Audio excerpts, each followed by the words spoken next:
नारायणं नमस्कृत्य नरं चैव नरोत्तमं देवीं सरस्वतीं व्यासं ततो जयम उदीरयेत्।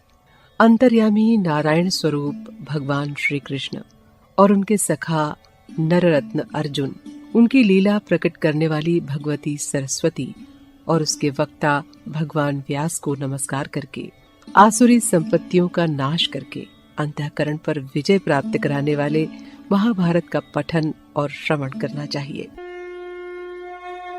नमस्कार, चलिए शुरू करते हैं आज की कथा।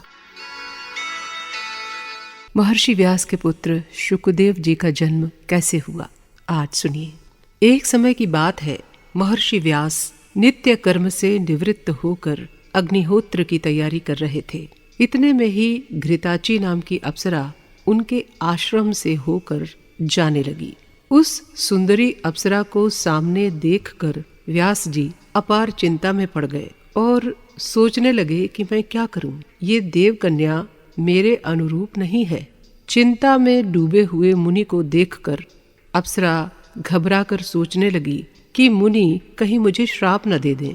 उसने अपना रूप शुकी यानी तोती का बना लिया और डरती हुई मुनि के आगे से निकल गई। घृताची को पक्षी के रूप में देखकर मुनिवर आश्चर्यचकित हो गए। अप्सरा को देखने के साथ ही मुनि के शरीर में काम का संचार हो गया था। उस समय अग्नि प्रकट करने के विचार से व्यास जी काष्ठ मंथन कर रहे थे। अकस्मात उस लकड़ी पर ही उनका वीर्यपात हो गया, परंतु वे काष्ठ मंथन करते ही रहे। मुनि के उसी अमोघ वीर्य से शुकदेव जी का आविर्भाव हो गया। व्यास जी के समान ही शुकदेव जी की बड़ी ही भव्य आकृति थी। काष्ठ से उत्पन्न हुए उस बालक ने व्यास जी को बड़े आश्चर्य में डाल दिया। जिस प्रकार यज्ञ में हवि डालने पर अग्नि प्रदीप्त हो उठती है, वैसे ही शुकदेव जी की आकृति चमचमा रही थी। पुत्र को देखकर वो सोचने लगे कि ये कैसी घटना घट गई। फिर उन्होंने विचार किया कि ये भगवान शंकर के ही वरदान का प्रभाव है। दिव्य तेज से संपन्न और परम प्रसन्न पुत्र को जब उन्होंने देखा, तब तुरंत गंगा में गोता लगाया और फिर वे पर्वत के शिखर पर आ गए। तपस्वी लोग आकाश से फूलों की वर्षा करने लगे। व्यास जी ने पुत्र शुकदेव के जात कर्म आदि संस्कार संपन्न किए। सभी प्रधान गंधर्व और विद्याधरों ने आकर शुकदेव जी के दर्शन किए और स्तुति गान किया।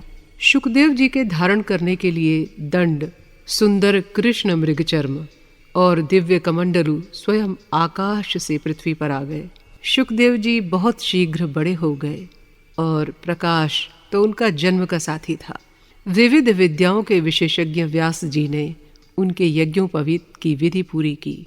जन्म के समय ही रहस्य और संग्रह सहित सभी वेद शुकदेव जी के पास उसी प्रकार विराजमान हो गए, जिस प्रकार उन्होंने व्यास जी को सुशोभित किया था। पुत्रोत्पत्ति के समय व्यास जी ने घृताची अप्सरा को शुकी के रूप में देखा था, इसलिए बालक का नाम उन्होंने शुकदेव रख दिया। शुकदेव जी ने बृहस्पति को अपना गुरु बनाया। गुरुकुल में रहकर रहस्यों और संग्रह सहित संपूर्ण वेदों तथा अखिल धर्मशास्त्रों का उन्होंने भली भांति अध्ययन किया और गुरु को दक्षिणा दी।